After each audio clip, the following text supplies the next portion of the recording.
Voilà, le jingle, alors toujours aussi guiré, est passé. Il correspond toujours. Au- il est toujours aussi lointain dans les arcanes du crime. Alors, je vous le dis, juste avant vous, messieurs, c'était assis deux autres numéro 10 de la littérature criminelle française, à savoir Nico Taquian et Olivier Norek. J'avais parlé d'un match en demi-temps. Voici que débute donc la seconde demi-temps avec deux autres numéro 10 meneurs de jeu de la littérature de suspense française. Vous avez évidemment reconnu, puisque vous êtes venus les voir, Bernard Minier et Franck Tilliès, qui non seulement sont deux de nos numéros 10, mais sont aussi deux métronomes du crime romanesque et du crime littéraire, puisque maintenant, depuis des années, l'un comme l'autre, vous faites paraître un roman par an. En général, c'est le mois de mai pour Franck Tilliès.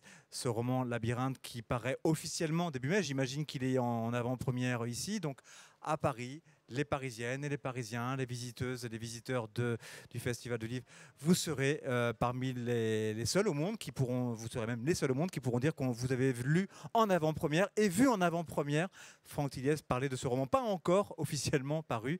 C'est fin mars, comme chaque année, qu'est paru Lucia. On dit, je vais dire Lucia, je vais la prononcer comme ça, puisqu'elle est. Non, Lucia, espagnol. Lucia, c'est italien. Lucia. Je n'ai pas le R ou le espagnol, je n'ai pas. Donc Lucia, Lucia, votre nouveau roman, c'est votre 10e roman, hein, si je sais compter, paru du moins, un 10e roman paru, c'est le 21e pour ce qui est de Franck Tilliès. Vous avez comme particularité d'avoir chacun un personnage récurrent, c'est Charcot pour ce qui vous concerne Franck Tilliès, c'est Servaz pour ce qui vous concerne Bernard Minier, mais cette fois-ci, l'un comme l'autre, vous faites un pas de côté, puisque aucun de ces personnages récurrents que je viens de citer n'est dans votre nouveau roman. Peut-être, et on peut croire que Lucia est destinée à devenir peut-être une personnage récurrent. C'est ce qui on en a la pression, on peut l'espérer aussi. Je voulais commencer avec vous avant de voir justement ces romans. C'est un roman, c'est complètement un autre pays. Vous nous emmenez d'ailleurs, hein, Bernard Minier, là c'est l'Espagne. C'est la première fois que vous allez voir de ce côté des Pyrénées, de ce côté de votre propre biographie personnelle aussi.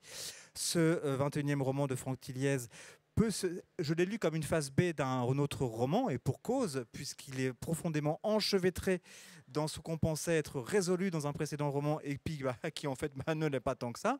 Je veux parler de Il était deux fois, le roman de 2020, puisqu'on se rend compte au bout d'un certain moment que, tiens, ce prénom, cet endroit, Sarcos, etc. Je l'ai déjà lu. Ah bah oui, c'était il n'y a pas si longtemps, c'est pour ça que je m'en rappelle, c'était il y a 2 ans. Voilà, donc on verra comment ce que vous avez greffé. Mais je voulais commencer cette table ronde sur justement dans les arcanes du crime, où vous êtes venu et revenu pour votre 21e et pour votre 10e roman.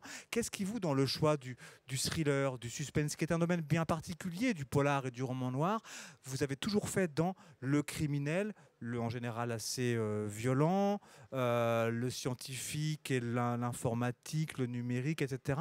Qu'est-ce qui, dans ces arcanes-là, vous fascine, vous passionne pour que vous en fassiez à ce point le terreau régulier de vos œuvres? Vas-y, Franck. Oui, allez, j'ouvre. Bonsoir à toutes et à tous. En fait, je pense que moi, c'est parce que ça m'a toujours fasciné en tant que lecteur à la base. Quand j'étais plus jeune, surtout adolescent d'ailleurs, une période où on est très très sensible à toutes les émotions. Et en particulier, alors il y a plein d'émotions, mais en particulier celle de la peur. Moi, j'adorais me faire peur quand j'étais ado, et cette peur, je pouvais la ressentir en lisant des livres et en regardant des films qui justement faisaient peur. Alors à l'époque, évidemment, je ne me posais pas les questions que je me pose aujourd'hui, mais en tout cas, j'avais un attrait incroyable pour cette littérature du frisson, de l'horreur d'un côté, et puis aussi tout l'aspect mécanique et construction des intrigues. C'est-à-dire que moi, j'ai fait des études scientifiques, donc en permanence, je m'interrogeais en me disant, mais quand il y avait une enquête qui se déroulait, de se dire, voilà, quels sont les indices, comment les policiers vont réussir à trouver le criminel. Donc voilà, j'avais cette réflexion-là. Et finalement, je pense que dans mon écriture de ces thèmes, autour de ces thèmes qui font peur globalement, alors il y a deux choses, hein. Vous l'avez dit d'ailleurs, il y a les enquêtes purement policières où il y a toute une mécanique policière, et puis après il y a comme Labyrinthe, où on est plus dans le thriller, dans le suspense, où on retrouve justement cette émotion de la peur. Et aujourd'hui, en fait, finalement, j'essaye de reproduire ce qui moi-même m'avait fasciné quand j'étais plus jeune, de retransmettre en tant qu'auteur à des lecteurs des émotions incroyables, dont celle principalement de la peur. C'est ce qui m'intéresse, c'est-à-dire qu'à chaque fois que j'écris une histoire, que j'imagine une histoire avant de l'écrire, hein, que dans la phase de conception, de me dire qu'est-ce qui fait peur aux gens, qu'est-ce qui va les faire frissonner, qu'est-ce qui va leur procurer cette émotion étrangement positive de la peur. C'est ça, c'est quand même, c'est pas une peur, la peur qu'on peut ressentir dans nos vies, parce que cette peur-là est bien réelle. C'est une peur qui est celle des romans, celle des histoires, et ça, c'est une bonne peur parce qu'elle procure cette émotion, cette montée d'adrénaline qu'on recherche finalement à travers ces récits-là. Et voilà, donc moi, c'est plutôt en tout cas, dans cette partie-là de mon écriture, c'est plutôt ce moteur-là qui me motive. Et vous, Bernard Minier? Alors, il se trouve qu'en préparant Lucia, je me suis aperçu au fond d'une chose, parce qu'il y a la peur et puis il y a la violence aussi. C'est vrai que c'est souvent très violent, les crimes qu'on propose, les scènes de crime, les choses comme ça. Et en préparant Lucia, je me suis aperçu que cet appétit pour le noir, pour la violence, pour les ténèbres, pour le mal, c'est très très ancien.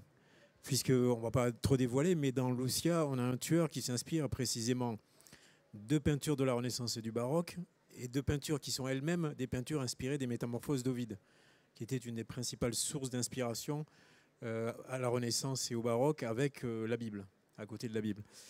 Et en fait, ces Métamorphoses d'Ovide, c'est hyper violent, Ovide. C'est des récits terrifiants. Du reste, je me souviens qu'en 2020, à la Maison des Femmes de Saint-Denis, il y a eu des mises en scène de certaines Métamorphoses d'Ovide qui étaient interprétées à la fois par des actrices professionnelles et par des actrices amatrices qui avaient été elles-mêmes des femmes victimes de violences. Par exemple, dans les Métamorphoses, tu as le viol de Philomène par son beau-frère Thérée, qui lui arrache la langue pour l'empêcher de raconter à sa sœur ce qu'elle a subi. Et la peinture de l'époque baroque, c'est hyper violent aussi. Quand tu vois Judith et Holoferne du Caravage, ou encore mieux celui de sa propre fille, Artemisia Gentileschi, où on voit non seulement le coup tranché d'Holoferne, mais le sang artériel qui jaillit, c'est du cinéma d'horreur, c'est du gore, c'est tout ce qu'on veut.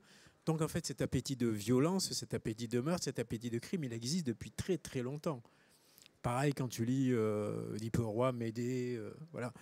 Et au fond, cette filiation, avec ce qu'on fait aujourd'hui, puisque c'est les arcanes du crime le sujet, c'est quelque chose qui court tout le long de la littérature. Il y a toujours eu dans la littérature ce courant souterrain où le crime était présent, tu sais, au 19e siècle, tu avais des choses qu'on appelait des penny dreadful. C'était des petites histoires horrifiques qu'on achetait pour un penny. Et c'était pareil, il y avait du sang partout, c'était absolument abominable. Donc au fond, ce qu'on propose aujourd'hui, c'est quelque chose qui a toujours existé dans le genre. Le proposer, c'est une chose. Le proposer parce que ça fait partie de l'histoire du monde et de ceux dont nous, on est les fils, les filles, les produits, c'est une chose. Mais de là à ce que vous l'accapariez à ce point pour X romans, il se trouve que c'est 21 et 10, mais ça se trouve, on se reverra ici tous et toutes dans 10 ans et je vous poserai la question. Dans 20, quand on aura 80 ans, qu'il aura écrit 50 bouquins et que j'en aurai écrit 30. Y être sensible, c'est une chose, ouais. Mais en être obsédé, en est une autre de chose. C'est ça qui me... Après, c'est aussi un genre quand même qui permet de dire plein de choses sur la société actuelle. Et puis, c'est pas un genre qui se regarde trop le nombril non plus. Ça, c'est assez bien. Puis, c'est un genre où on peut jouer beaucoup avec le lecteur. Au chat et la souris, moi j'adore jouer avec les lecteurs, et Franck aussi. On propose. Ouais, il a même joué avec un de ses lecteurs qui s'appelle Bernard Minier. Ouais. Je t'apprends, tu es dedans encore. Mais je sais, je suis au courant, je te signale. On me l'a déjà dit.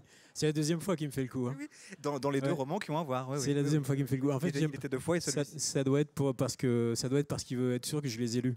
En fait, c'est pour ça qu'il fait ça. Donc il me dit. Je pense qu'il attend que vous fassiez pareil avec lui surtout. Mais je l'ai fait une fois déjà, et je vais recommencer, bien entendu. Non, mais en fait, Franck et moi, je sais, c'est une histoire d'amitié aussi. Là, on s'écarte un peu du sujet, mais c'est pas grave. Franck et moi, c'est aussi une histoire d'amitié. On reste dans les arcanes du crime. C'est pour ça. Franck, en fait, c'est le mec. Je vais quand même parler de lui puisqu'il m'a mis dans son bouquin. Franck, c'est le mec le plus fiable, le plus droit que je connaisse. Si le Vatican lançait demain la canonisation des auteurs de polar, il y aura un Saint-Iliès. Ça serait le premier saint de notre calendrier, Saint Franck. Tu vois. Donc voilà, en fait. Saint-Franck, toute proportion gardée, tu sais, c'est comme Montaigne et la Boétie. C'est parce que c'était lui, parce que c'était moi. Donc voilà, pour en finir avec cette histoire. Mais pour revenir à c'était quoi la question en fait? Comment ça vous obsède à ce point et comment est-ce que vous le déclinez sur différentes faits divers, différents personnages et différents personnages récurrents surtout? Parce que la peur aussi, il a beaucoup parlé de la peur, il a raison. La peur, c'est ce qui fait tomber les masques. Quand tu imagines que là, tout de suite, quelqu'un rentre avec une mitraillette ou avec une arme, et chacun va se comporter différemment face à ce danger immédiat. Les masques vont tomber. Il y a celui qui va se planquer sous la table ou derrière le fauteuil. Il y a celui qui va vouloir aller au-delà du danger pour protéger les autres. Voilà. Là, les masques tombent. Là, on voit la vérité nue de l'individu dans des situations extrêmes. Et nous, effectivement, on plonge nos personnages dans des situations extrêmes.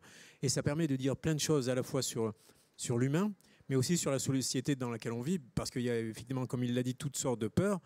Et il y a aussi des peurs à laquelle on est tous confrontés, surtout en ce moment, qui sont des peurs, comment l'année 2022 va se terminer, quel avenir pour nos enfants, etc. Tout ça c'est lié. Et je pense que ce genre-là, qui est le genre thriller, genre polar, permet vraiment de gratter là où ça fait mal, d'aller assez loin. Et je connais assez peu de genres, justement, qui permettent ça à ce point. Alors, c'est vrai que question horreur, on est servi dès la scène de présentation des labyrinthes de Franck Tilliès, puisque dans un chalet, on a une victime dont le visage est concassé, broyé, haché et très difficilement identifiable. Il y aurait peut-être quelqu'un de suspect, sauf que cette suspecte serait... Je mets beaucoup de conditionnels parce que c'est la seule façon de ne pas spoiler, serait atteinte d'une étrange amnésie qui pourrait soit être vraie, soit arrangée, soit elle, soit quelqu'un, soit 5 personnes. Parce qu'après, il y a une flic qui arrive, chargée de l'enquête, Camille Nijinsky, qui a besoin de comprendre. Et puis, une personne lui dit, bon, bah, il va être raconté le récit par 5 personnes. Il va nous être raconté le récit par 5 personnes qui vont un chapitre, voilà, ça va être comme ça, elles vont avoir chacune de manière alternative. Voilà, donc il y a la kidnappée, Julie, il y a la journaliste, Lizine, il y a la psychiatre, et il y a, nous dit-on alors, dans ce début de roman, une 5e qui viendra plus tard. Donc évidemment, on ne vous dira pas quand, parce que toujours la question de la main invisible, non pas du marché, mais de l'auteur. C'est à ce moment-là qu'on va se rendre compte, au bout d'un moment, qu'une des 4 personnes que je viens de vous citer a à voir avec justement le roman « Il était 2 fois », qui lui-même nous présentait dans un chalet. Ah tiens, un chalet, comme là, en haut d'une montagne, avec des questions de vacances, etc., mais des années avant. Et ben, il y avait un écrivain, Caleb Traxman, qui avait comme personnage principal récurrent Bernard Minier. Justement, qu'on retrouve là quelque part, puisque une des personnages a croisé dans sa vie Caleb Traxman.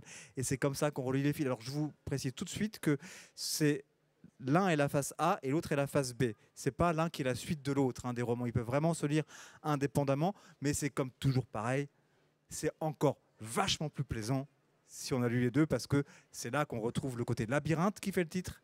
Et puis c'est là qu'on trouve le côté ludique et on dit quand même le type il est quand même capable de se faire plaisir et de s'amuser avec des trucs qui sont tout sauf la brigade du rire, qui sont horribles, manipulatoires, bref, il n'y a rien de drôle et le mec il se fait quand même plaisir. Donc du coup au bout du compte, voilà. Comment est-ce que quand vous avez publié il y a 2 ans, Il était 2 fois, est-ce que vous aviez alors dans l'idée que il y a un fil là, je laisse volontairement l'écorche dépassée parce que ça peut toujours servir et je pourrais toujours le retirer un jour.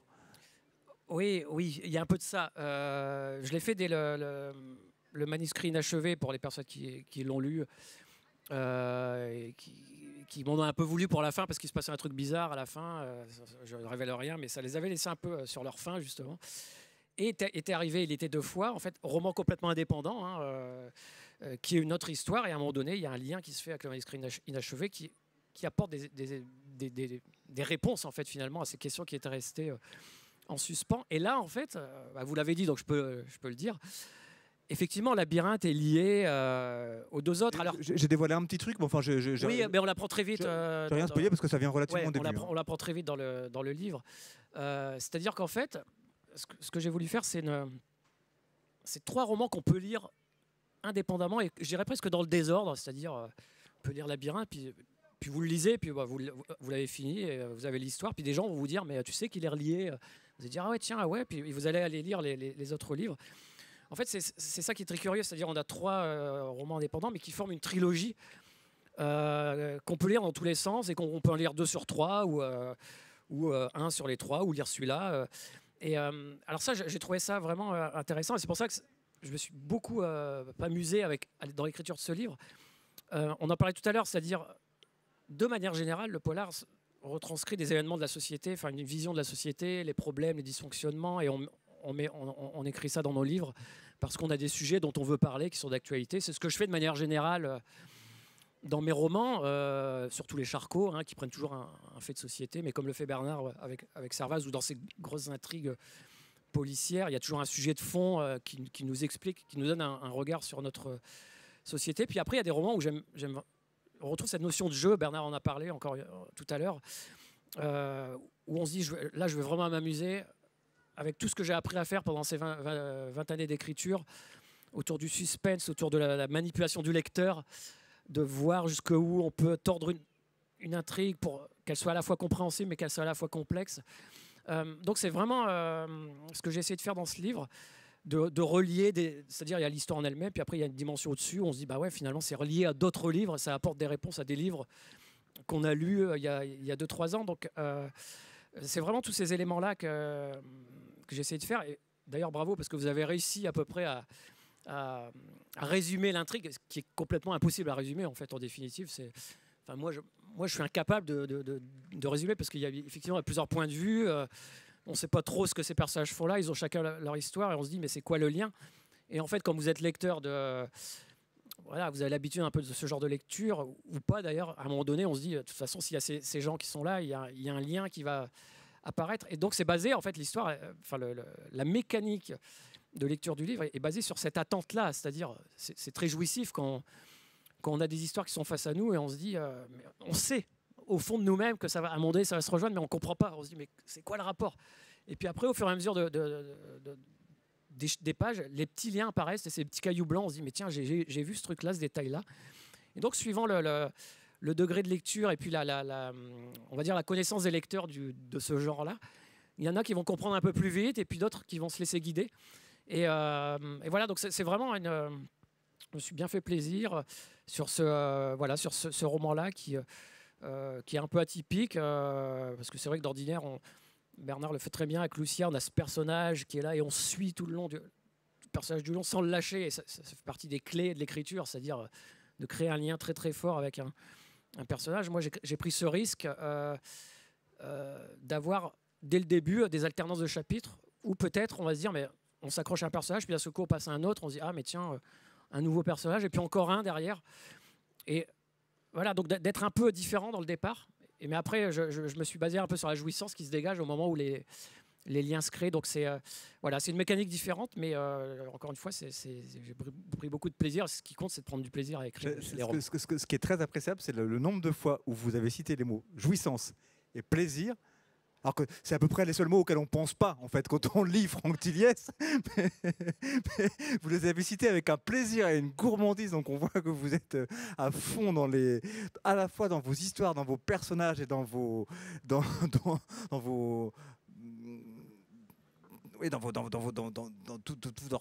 architecture, justement. C'est assez fascinant.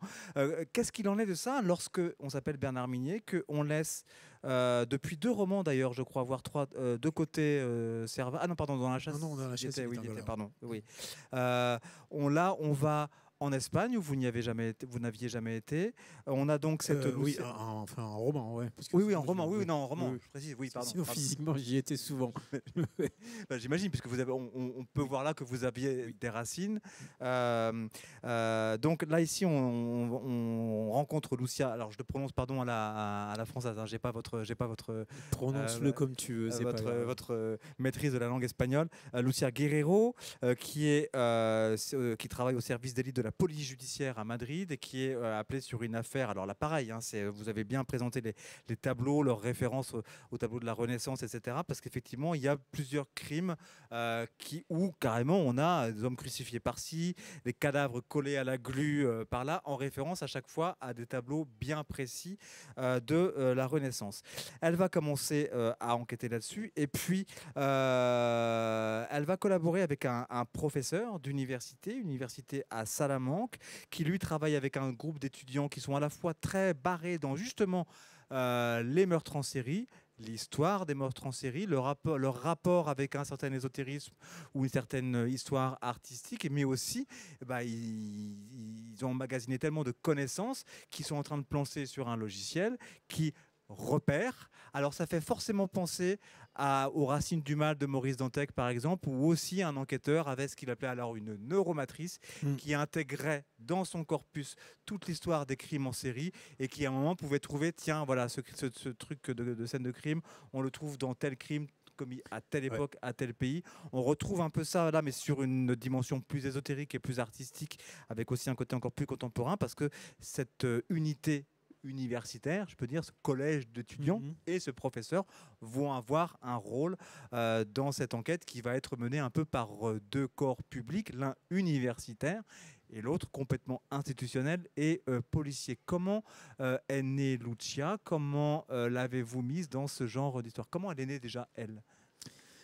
Ouais, alors quand tu parles de Dantec, ce qui avait été remarquable avec Dantec, c'est qu'il a imaginé la neuromatrice Internet avant Internet. Parce que Dantec était un génie. C'est paru en 1995. Dantec était un génie. Sur ce bouquin, il y a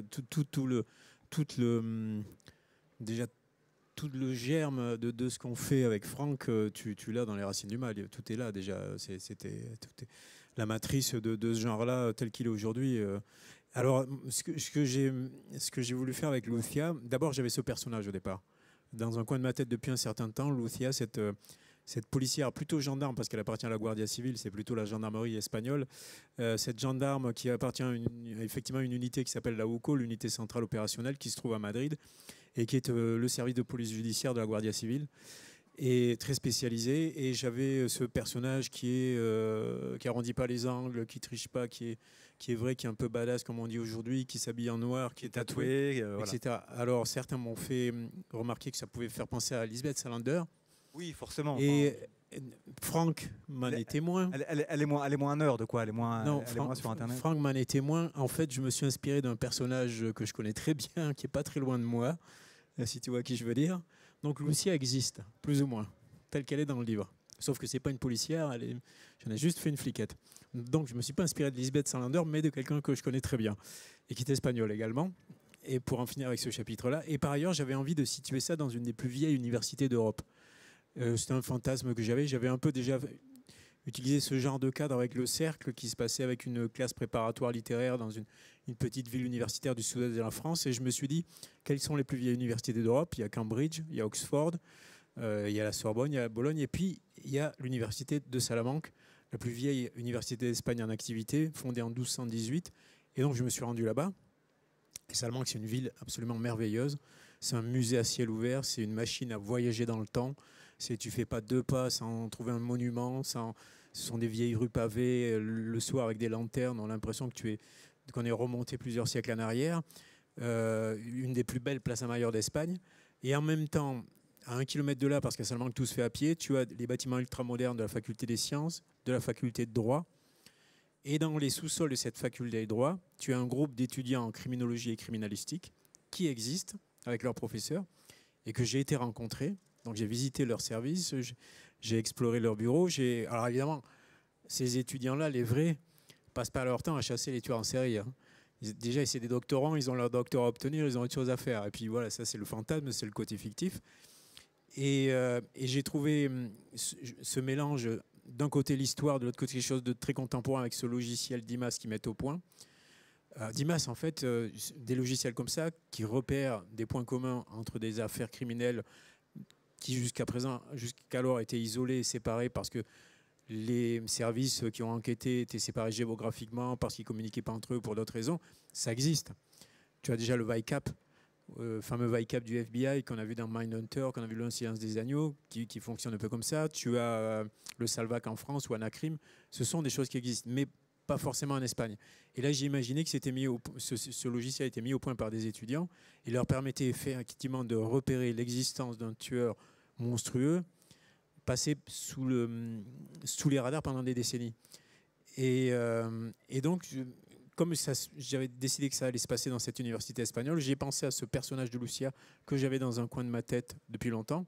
Et je me suis dit, bon, on va faire 2 intrigues. Une avec Lucia, une avec ce groupe d'étudiants. Et à un moment donné, elles vont se rejoindre, évidemment. Et tu l'as dit, le point commun entre les deux, c'est que dans les 2 cas, Lucia, elle découvre dès le début du roman une sorte de calvaire, on peut le dire, c'est au tout début. Sous la pluie, il tombe des cordes, le ciel est très noir. Elle découvre au sommet d'une colline un calvaire. Sauf qu'une des 3 statues a été remplacée par un corps qui est nu. Et quand elle s'approche, elle va découvrir que c'est son ancien coéquipier. Et sauf qu'elle se demande comment ce corps tient tout seul en l'air, comme en quelque sorte en lévitation. Il n'y a pas de clou, il n'y a pas de lien. Et on va comprendre très vite que ce corps, il a tout l'arrière, le crâne, l'arrière du dos, tout ça est collé à la croix. Et en fait, c'est comme ça qu'il tient. Et c'est ce point commun qui va la relier à ces crimes, à ce tueur qui s'inspire de tableaux de la Renaissance pour mettre en scène ses crimes, pour mettre en scène ses victimes, qui sont toutes des couples, des jeunes couples qui, a priori heureux. Et celui-là aussi utilise la colle. Donc c'est cet élément, la colle, qui va finalement relier les 2 enquêtes. On y arrive assez vite. Et à partir de là, Lucia va collaborer avec ce jeune groupe d'étudiants en criminologie. Dans quel état un Bernard Minier peut-il bien être lorsque... Alors, vous allez me dire, les tableaux étaient déjà assez horribles, etc. Mais dans quel état de transe, de transe imaginative peut être un Bernard Minier, qu'on imagine donc avec son ordinateur, son clavier, son écran en face de son texte, en imaginant que quelqu'un puisse avoir l'idée sur Terre, là, à notre époque, de coller un corps à la glu. C'est la super glue, ça sert à tout. Hein. Donc... Voilà. Est-ce que dans quel genre de transe on est quand on en arrive à imaginer ça? En fait, tu te poses la question comment il les fait tenir, ces corps, comment il les met en scène, parce qu'ils sont... on le voit dans le roman, puisqu'il y a à un moment donné, il y a quand même des gravures, enfin, il y a les peintures qui ont inspiré le tueur sont reproduites. Donc on voit bien qu'il y a les positions, les attitudes, il faut que ça tienne tout ça. Donc quelle est la solution logique? La superglue. Ça me paraît évident. C'est Monsieur Bricolage, quoi. Voilà, en gros, c'est ça. Tu vas chez Monsieur Bricolage et... Bah oui, c'est tout naturel.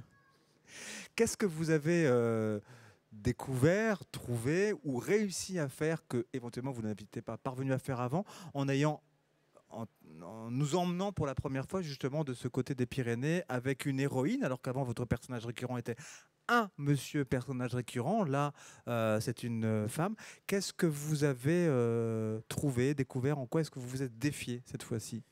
Alors, il faut quand même dire une chose, c'est que j'ai toujours eu des personnages féminins importants dans mes romans.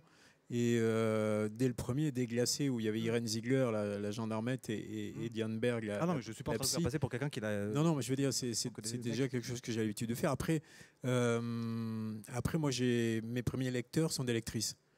Donc, à partir de là, j'ai un retour très vite sur ma façon de percevoir les choses.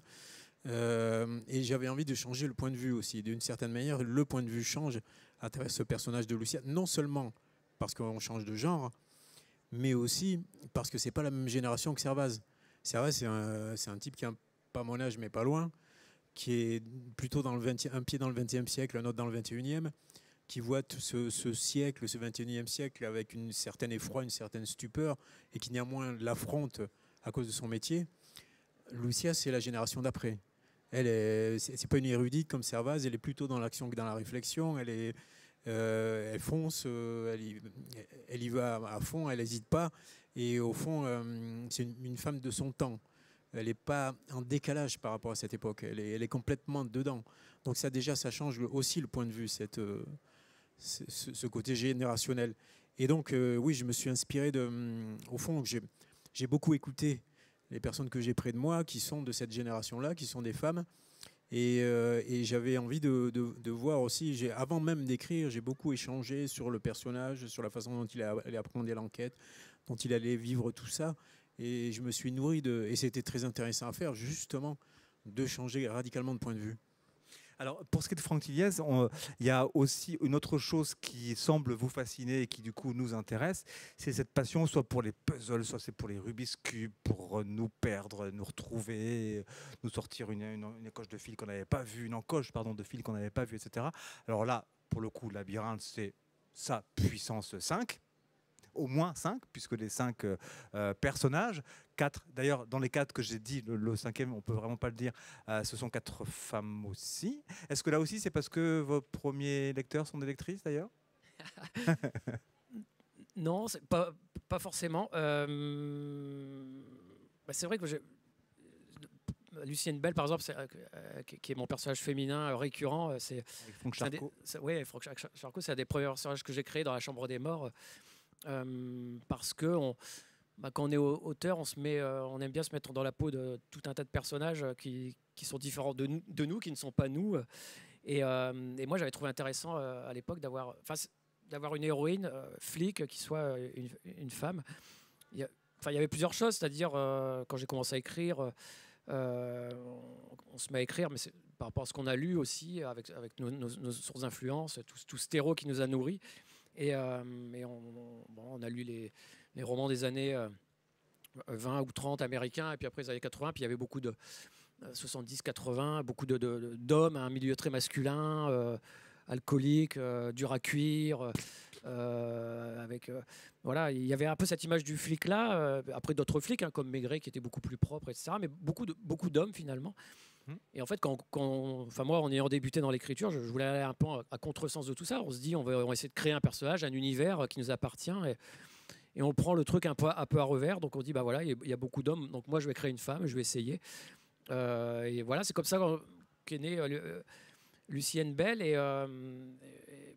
Oui, je me suis rendu compte que finalement les personnages féminins étaient très intéressants dans des enquêtes policières, là où on les attend pas forcément, pour montrer aussi qu'elles étaient aussi fortes dans ces métiers-là que les hommes, et qu'il y avait aussi un combat supérieur qu'elles devaient mener aux hommes, c'était de s'imposer aussi comme des femmes fortes, ce qui n'est pas le cas des hommes. Donc ça crée tout un tas de difficultés, de problèmes pour le personnage, et c'est intéressant qu'on est romancier, ça nous donne beaucoup de matière.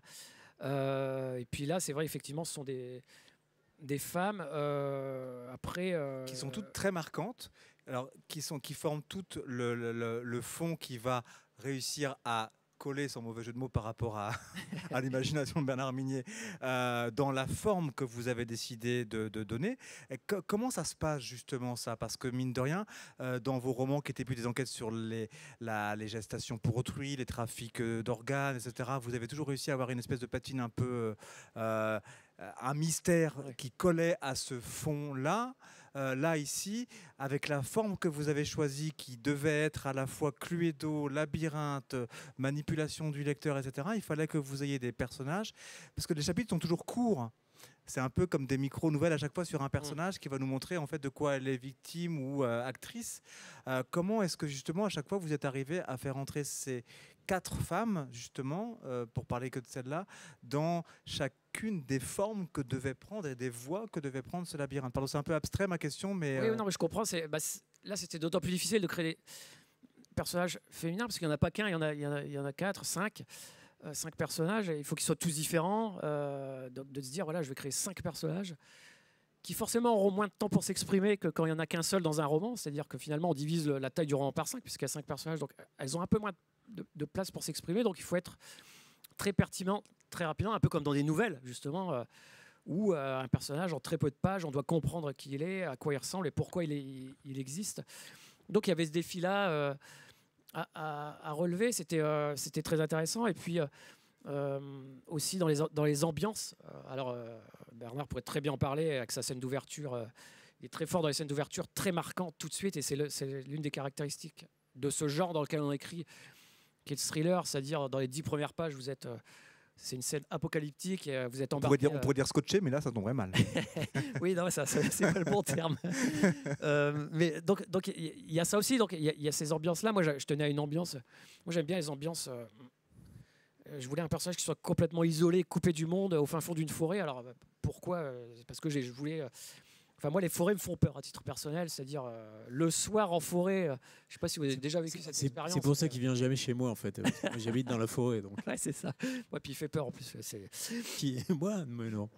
Mais quelqu'un qui tue des gens comme ça dans les livres, moi, ça me fait un peu peur. Non, donc je voulais en tout cas une trajectoire comme ça, enfin une ambiance comme ça. Et un personnage qui se retrouve, donc il y a un des personnages, d'ailleurs c'est l'un des premiers chapitres qui en plein hiver au fin fond d'une forêt des Vosges par moins 10 degrés dans la neige et qui marche et qui transporte des jerrycans comme ça d'essence parce qu'elle doit aller alimenter un générateur là où elle vit. Et moi je voulais vraiment ça parce que l'ambiance, on en parle souvent avec Bernard, c'est-à-dire que l'ambiance, c'est un personnage supplémentaire du. Ça, j'imagine, la discussion Mais d'ambiance t'inquiète pas, on entre les deux t'invitera tueurs pas. macabres. Ouais, on parle. Non, c'est très joyeux. C'est pour ça que des fois, si on mange ensemble au restaurant, toutes les personnes autour sont parties parce qu'elles disent mais ils parlent se lèvent et qui s'en vont. bien le Après, croire. on a tout le restaurant. Ils entendent parler de glu et de corps sur des croix. Ouais, ça on fait un peu peur, donc les gens nous évitent. Mais voilà, en tout cas, il y avait à la fois des personnages à créer très différents et des ambiances différentes. C'est-à-dire il fallait pouvoir identifier en quelques mots de quel personnage on parlait au changement de chapitre, parce que je ne marquais pas en haut du chapitre, c'est ce personnage-là, c'est ce personnage-là. Et ça, il faut que le lecteur puisse très rapidement faire le lien. Donc voilà, il y avait tout ça aussi à mettre en place dans cette histoire pour qu'au final, elle fonctionne. En tout cas, j'espère, puisque je n'ai pas encore eu de lecteur de cette histoire. Je suis mon seul lecteur et ça va commencer ces jours-ci. Donc ça, c'est ces lecteurs qui jugeront aussi après de l'histoire. Et pour parler un tout petit peu du fond, une question à chacun avant de vous passer la parole, mesdames, messieurs, parce que là, on parle aussi de la forme, on parle de vos obsessions, on parle de crimes, etc. Bon, le crime, c'est le décorum, le sang, c'est le décorum aussi, et la forme, c'est la forme. Pour ce qui est quand même du fond, parce qu'à chaque fois, il y a un fond sur soi, ce qu'on appelle en gros la condition humaine, soit une actualité sociale, politique, etc. Pour ce qui est d'ici, Franck Tilliez, on a, alors c'est en ça aussi que c'est la phase B d'ailleurs de Il était deux fois, quelque chose sur à la fois la prédation, sur l'espèce d'obsession de certains hommes qui peuvent être des pères, d'avoir à ce point autorité, voire et permanence sur des filles. Ça peut être leur fille, mais pas forcément. J'ai peut-être des fausses pistes dans ce que je viens de dire. Voilà, c'est ça aussi. Et ça, c'est pas la première fois que vous abordez cette thématique-là. Oui, alors il y a les thématiques, effectivement, souvent dans les charcots d'ailleurs, qui sont en rapport avec la société, des sujets d'actualité. Tout ce qui est GPA, trafic sur des sujets du monde. Et après, il y a les sujets très psychologiques, c'est-à-dire qu'est-ce qui crée à un moment donné... on va dire entre guillemets les monstres. Voilà, ça c'est une des questions fondamentales que je me suis toujours posée dès le premier roman. Qu'est-ce qui fait qu'à un moment donné, des personnes, on va dire normalement constituées, qui ont des existences normales, des jeunesses plutôt heureuses, franchissent cette fameuse frontière entre de l'acte interdit. Et ça, c'est un autre type d'histoire. Et c'est vrai que là, dans Labyrinthe, on est plutôt dans ce qu'on appelle un roman psychologique. On est plutôt dans la psychologie Alors, il y a une histoire d'amnésie qui est déjà de la psychologie, et ça existe vraiment, c'est-à-dire la scène d'ouverture, c'est cette femme, il y a une femme qui est découverte à côté d'un corps qui a été massacré, effectivement. Cette femme, on l'emmène à l'hôpital, et entre le moment où on la récupère à côté du corps et on l'emmène à l'hôpital, elle perd toute sa mémoire. C'est pas un problème physique, c'est un problème psychologique qui se passe dans sa tête, qui a un blocage qui fait qu'elle se souvient plus de tout ce qui s'est passé, sauf qu'avant de perdre la mémoire, elle a eu le temps d'expliquer au médecin qui l'accompagnait toute l'histoire. Donc c'est cette histoire-là que le médecin va raconter à la flic qui est là et que le lecteur va découvrir. Mais c'est quelque chose de très psychologique. Et tout ça, moi, ça m'intéresse dans toutes ces mouvances-là, de souvenirs qui ressurgissent, d'épisodes violents qu'on a pu avoir des années plus tôt. C'est aussi une des facettes du monde dans lequel on vit, avec les mouvements MeToo, enfin tous ces trucs-là, où il y a des événements qui sont arrivés à des personnes qui ont 15-20 ans.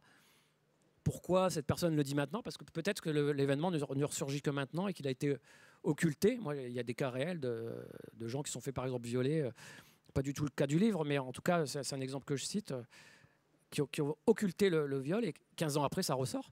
Donc voilà, il y a tous ces mécanismes-là qui sont une autre facette qui m'intéresse dans le polar, qui est ce genre vraiment très universel, qui est le genre idéal pour traiter de ces sujets-là. Et donc c'est évidemment la question vous aussi pour vous sur cette adéquation entre le fond et la forme, Bernard Minier, parce que je me rappelle dans votre avant-dernier La Chasse, il était question concrètement dans l'intrigue comme métaphoriquement de la chasse, donc de la prédation de certains humains sur d'autres, mais on avait quand même régulièrement des clins d'œil, ça se passait dans la région de Toulouse, où se passe le Servaz, sur le mouvement des Gilets jaunes, sur les élections à venir, etc. Donc il y avait cette question de la prédation et de la domination était mise oui, en relief, en perspective, voilà, avec un contexte politique. Et ici, alors, on a l'ancien et le nouveau, l'ancien et le moderne, pardon, parce qu'il y a cette permanence du mal ou du morbide, etc., qui est illustrée par l'Université de Salamanque, les chercheurs, etc., une des plus vieilles universités d'Europe. Donc on voit bien que là, vous voulez aussi représenter, et puis par la thématique artistique, la permanence de ça dans notre histoire à nous toutes et tous, et puis par le côté actuel, comment est-ce que ça se retrouve aujourd'hui et comment est-ce que ça s'ajoute au fantasme donc qui est abordé aussi de surveillance tous azimuts. Alors là, vous l'abordez par le prisme, ça sert l'enquête, mais vous n'hésitez pas aussi à montrer ce que ça peut servir d'autre que l'enquête. Et ce que ça sert d'autre que l'enquête, c'est des fantasmes qui peuvent parfois nous mener au pire. Il y a souvent ça, et c'est aussi la façon avec laquelle vous collez toujours le fond et la forme. Oui, alors il faut quand même préciser que par rapport à La Chasse, qui effectivement était un roman quand même très ancré dans quelque chose de social, qui analysait effectivement des prédateurs, mais qui étaient surtout des gens qui voulaient faire la justice eux-mêmes, qui est au fond des sortes de milices qui se créaient, qui analysait aussi le fait que les trafics de drogue sont de plus en plus généralisés, même dans les petites villes, et au fond nous menace le fait de devenir peut-être un jour un narco-État. Les Pays-Bas, par exemple, le gouvernement des Pays-Bas a déclaré il n'y a pas si longtemps que ça qu'ils avaient peur que les Pays-Bas deviennent véritablement un narco-État, à l'image de la Colombie ou du Mexique, des pays dans lesquels d'ailleurs je me suis rendu. Donc il y avait tout un... Par hasard ? Non. Hein ? Non. Par hasard. Ouais, oui, bah, évidemment. Je suis même allé à Medellín, tiens, histoire de voir du côté de chez Pablo Escobar. Mais donc La Chasse, c'était quand même très ancré dans l'actualité, c'était très actuel. D'ailleurs, du reste, il y a un personnage de général à la retraite sans trop spoiler, qui fait partie de ceux qui veulent faire la justice eux-mêmes. Et le bouquin est sorti le 1er avril de l'année dernière. Et 3 semaines après, on avait cette tribune de généraux à la retraite qui appelait à me remettre de l'ordre dans le pays, etc. Sinon, ils allaient le faire eux-mêmes. Donc, tu vois, on était vraiment dans l'actualité la plus brûlante avec La Chasse. Là, c'est pas tout à fait le cas, parce que quand j'ai eu l'idée de ce roman l'an dernier, je me suis dit, j'avais évidemment pas prévu la tragédie qui se passe aujourd'hui à l'est de l'Europe, hein, mais j'avais quand même prévu que l'année allait être très pesante avec les échéances électorales, que certains thèmes allaient être évoqués ad nauseam sur les plateaux télé, et que donc j'avais pas besoin d'en rajouter une couche. Donc j'ai voulu faire quelque chose d'un peu plus léger de ce point de vue-là. C'est peut-être moins sociétal, c'est plus le côté Cluedo, le côté énigme, le côté mystère, la chasse aux indices, etc. Et effectivement le jeu avec les tableaux de la Renaissance. Néanmoins, ça se passe dans un pays qui est l'Espagne.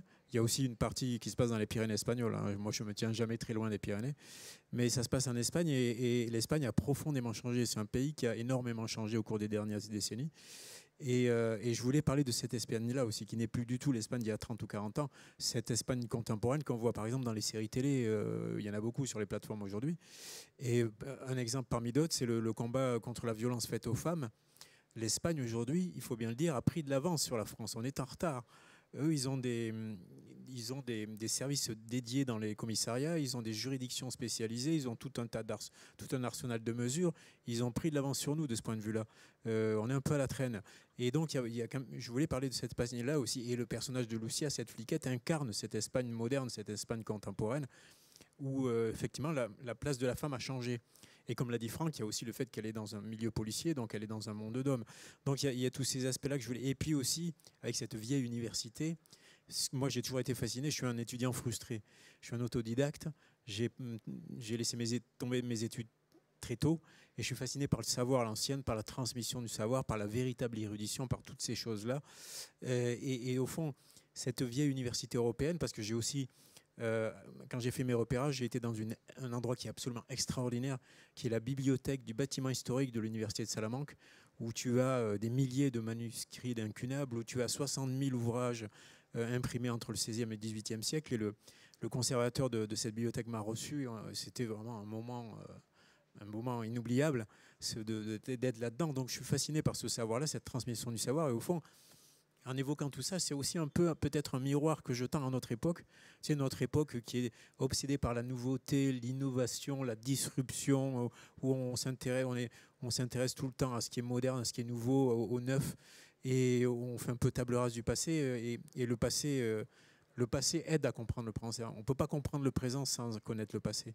Et donc c'est aussi un peu, à travers ce roman-là, dire voilà, il y a tout ce savoir, il y a cette vieille civilisation européenne qui a fait plein de choses monstrueuses, mais comme toutes les civilisations, il y a à un moment donné un personnage qui se trouve sur la place Saint-Mayor de Salamanque, et je dis une civilisation dont les briques étaient des cadavres et le ciment du sang.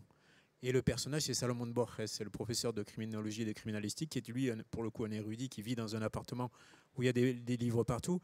Et le personnage se dit, comme toutes les civilisations depuis la nuit des temps. Et cette vieille civilisation, très vieille civilisation européenne qui est la nôtre, elle a aussi des aspects extraordinaires. Il y a aussi un héritage extrêmement riche, dont en filigrane, hein, toujours, on n'est pas là, c'est pas un document, hein, il faut que ça avance, les chapitres sont courts, ça va très vite, c'est un page-turner, il y a tout. Il y a le côté addictif, mais en même temps, de temps en temps, j'aime bien en contrebande parler de littérature, de Handel, d'un morceau de musique de Boccherini, de cette ville extraordinaire. Et les décors sont très très présents dans ce roman. Est-ce qu'il y a, mesdames, messieurs, parmi vous des questions ou des réactions sur ce qu'on a dit ou sur ce qu'on n'a pas dit? Justement, on a un micro qui va vous être passé à cet effet. On a 5 minutes, 5 grosses minutes. Profitez-en. Personne ne veut s'y coller, il faut un volontaire. Après, ça viendra tout seul. Le premier à lever la main. Voilà.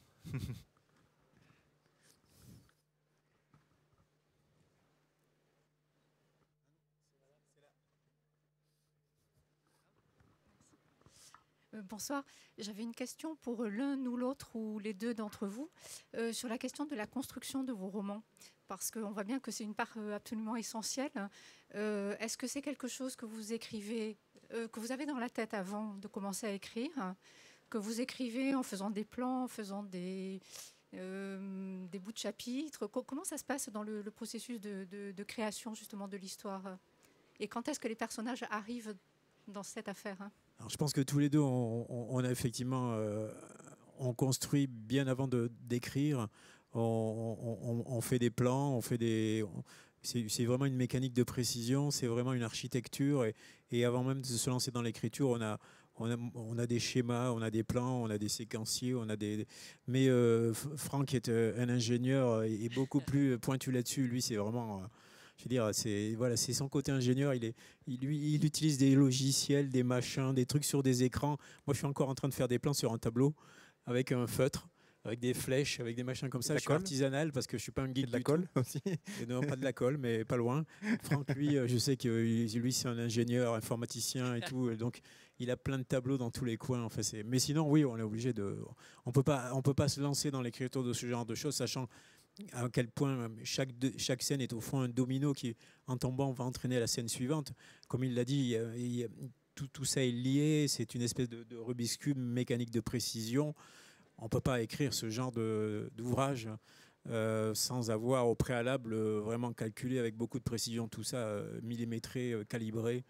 Mais vas-y, l'ingénieur. Non, mais c'est ça. Et les personnages, vous parliez des personnages, en fait, je crois que ça arrive quasiment en premier. C'est-à-dire qu'en fait, ce qui va quand même donner une raison au livre d'exister, c'est le personnage, parce que c'est à travers le personnage qu'existe l'histoire. Et donc, moi, j'aurais tendance à dire que la première chose quand on réfléchit à dire voilà, je vais écrire un nouveau livre ou je vais écrire un livre, c'est de dire quel est le personnage qui va porter cette histoire. Et d'ailleurs, parfois même, l'histoire vient parce qu'on a une idée de personnage. Dans La Mémoire fantôme, par exemple, je découvre un jour un type d'amnésie qui est l'amnésie de l'oubli au fur et à mesure, c'est-à-dire des personnes qui oublient toutes les 2 minutes ce qui vient de se passer. Et je me dis, mais ça, faut que ce soit mon personnage principal. Imaginez un personnage qui systématiquement oublie ce qu'il vient de faire. Donc, il voit un crime, il voit le criminel, mais 2 minutes après, il ne sait plus qui a commis le crime. Et donc, toute l'histoire vient de ce personnage en disant, voilà, il faut que ce personnage-là soit au centre de mon histoire. C'est lui que j'ai envie de développer. j'invente toute l'histoire autour. Après, parfois, quand ce sont des enquêtes policières, fonctionne un peu différemment. Ça peut être... c'est pour ça que les gens demandent aussi, est-ce que vous connaissez la fin, tout ça. Je connais jamais la fin précisément, c'est-à-dire je ne sais pas où ça va se terminer, à quel moment, à quel endroit et comment le méchant va être arrêté. Ce que je sais juste, dans les enquêtes policières, il y a quelqu'un qui colle des gens. Pourquoi en fait, je pense qu'il a la réponse avant d'écrire le livre. Et à partir du moment où vous avez cette réponse-là, vous savez que la fin de votre livre, ça va être la révélation de ça, c'est-à-dire pourquoi cette personne fait ça. Donc ça, c'est les policiers qui vont... mais vous ne savez pas forcément, avant de commencer à écrire, moi, je ne sais pas où ça va se terminer, à quel moment. Voilà, donc en tout cas, on a une idée précise du but du livre, ce qu'il est censé raconter. Et alors, c'est vrai que je suis ingénieur, mais je suis peut-être moins précis que Bernard, parce que en fait, moi, c'est plus j'ai plus une vision, avant de commencer à écrire, des grands événements de l'histoire, un peu comme un Tour de France cycliste, où vous avez les étapes importantes qui vous donnent vraiment ce à quoi va ressembler le livre. Donc je sais, voilà, la scène de départ sera ça, puis les policiers vont arriver, puis ils vont découvrir un indice. Mais après, il y a quand même parfois des gros trous où je me dis, bon, je verrai pendant l'écriture comment je vais pouvoir rejoindre ce point-là à un moment donné, quelque chose qu'ils doivent découvrir plus loin pour que ça fonctionne. Et il y a un grand vide, et ça, en général, quand j'arrive à ce moment-là, soit ça marche pas, soit il faut réfléchir un peu pendant l'écriture pour combler ce trou-là.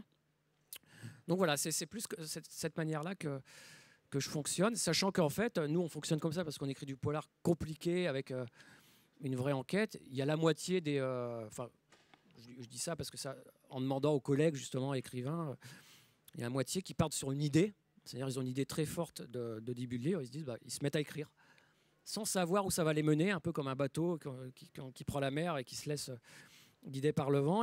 Et eux vont peut-être avoir plus d'aller-retour dans leur écriture, c'est-à-dire ils vont avancer, puis ils vont avancer de 3 mètres, ils vont reculer de 2 mètres, avancer de 3 mètres, donc ça les fait avancer que d'1 mètre, donc il y a beaucoup d'aller-retour. Mais ils n'ont pas perdu tout ce temps de préparation, alors que nous, il y a la préparation qui prend beaucoup de temps. Mais une fois qu'on se met à écrire, c'est le catamaran, voilà, qui connaît sa trajectoire. Ce qui n'empêche pas quand même ce catamaran de temps en temps de chavirer, de se casser en deux. Tant que c'est pas le Titanic, ça va. Ouais. Et puis il y a une très belle phrase de Didier Van Kovlert que je trouve très juste quand on écrit ce genre de choses. Et il dit, parce qu'on a des plans, on a des choses comme ça, mais il dit un plan c'est comme une route, c'est fait pour être quitté. Et de temps en temps, effectivement, le fait de quitter le plan, de quitter la route, ça amène des choses nouvelles qu'on n'avait pas imaginées, on n'avait pas prévues, et qui enrichissent encore le roman, et qui lui donnent une autre couleur, une autre tonalité. Et ça, c'est voilà, il faut garder toujours une part de spontanéité. Il ne faut pas que ça soit mécanique. Sauf que je pense que pour en arriver à ce que vous dites, avoir la confiance et la maîtrise de ce que vous dites, il faut avoir quand même de la bouteille et plusieurs romans pour pouvoir faire confiance à son propre pouvoir d'adaptation à l'improvisation. Ouais, c'est comme un instrument de musique, plus tu travailles, voilà. Donc il n'y a pas de secret. Ouais. Est-ce qu'il y a, alors je ne suis pas sûr, on n'aura pas le temps d'en prendre plus qu'une autre question ou réaction. Voilà, si on peut passer le micro. Bonsoir, merci pour cette rencontre. Alors moi j'ai une question, c'est dans toutes les œuvres que vous avez proposées au public, est-ce qu'il y en a une dont vous êtes particulièrement satisfait ou fier ? Ou alors est-ce que finalement c'est toujours celle qu'on n'a pas écrite dont on est finalement fier et un peu cette soif du prochain ? Ouais, la curiosité du prochain, c'est toujours quand même très très excitant. Une fois que le livre est clos, on ne va pas revenir dessus. Il est terminé. On se projette. Je ne voudrais pas parler pour Franck, mais je pense que c'est un peu pareil. On est toujours en train de réfléchir. Les nouvelles idées, ce qu'il y a de plus excitant, c'est quand on commence à explorer quelque chose de nouveau, un nouvel univers, une nouvelle histoire, de nouveaux personnages. Ça, c'est quand même la phase la plus jouissive, la plus gratifiante. Tu vois, moi aussi, j'emploie le mot jouissif. Tu vois, il n'est pas le seul. Et après, moi, je suis quand même très très content de mon premier roman Glacé parce que c'était le début de l'aventure. Et tout est parti de là et on m'en parle beaucoup. Voilà. Après, Franck, je ne sais pas si tu as un roman préféré parmi d'autres. En fait, ils ont tous des histoires différentes. Toi, Glacé, moi, ça avait été La Chambre des Morts, qui avait été mon troisième, qui est peut-être pas mon histoire préférée, mais qui est celui par lequel tout a commencé. J'ai des histoires, j'adorais écrire Syndrome E, qui est la réunion de mes personnages. Vertige, qui est un huis clos, c'était un vrai défi, parce que moi j'adore les huis clos, je trouve ça fascinant, et de se dire un jour, je vais en écrire un, puis de voir qu'on réussit à le faire. Donc il y a tous ces défis, on a besoin de ces défis-là aussi quand on écrit, pour ne pas rentrer dans une routine et une mécanique où on a toujours les mêmes ingrédients dans l'histoire. Et puis surtout, ce qui est important, c'est qu'on met quand même 1 an, ce qui est court, en écriture.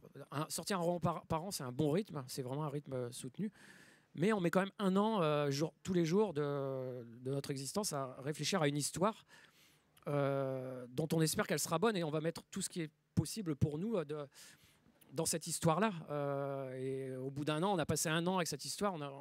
Nous, je pense qu'on est dans cet état d'esprit-là de se dire, voilà, moi j'ai tout donné pour cette histoire, ça m'a plu de l'écrire, il y a eu cette passion. Et après, c'est les lecteurs qui décident. Alors les lecteurs, il y a toujours... Plus on écrit de livres, et plus il y aura des...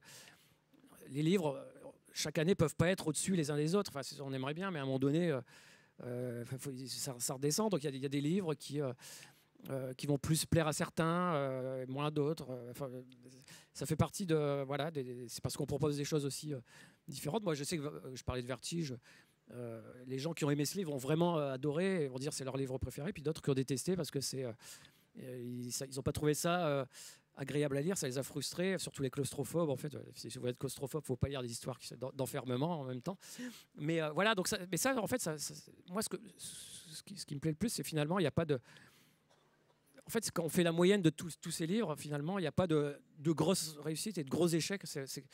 C'est vraiment... Il y a des livres qui vont marcher plus que d'autres, mais sur quelque chose de très modulé. Il n'y a pas il n'y a pas de livre où tout le monde a détesté le livre et puis un autre où tout le monde a adoré. Il y a vraiment toujours des gens qui aiment moins. Mais en tout cas, la courbe générale des romans fait que globalement, ça plaît. Et voilà, c'est plus ça c'est plus ça qu'on regarde, nous, quand on écrit, quoi. Comme on dirait aujourd'hui, on n'a pas que des pics, mais on est toujours sur un plateau, en fait.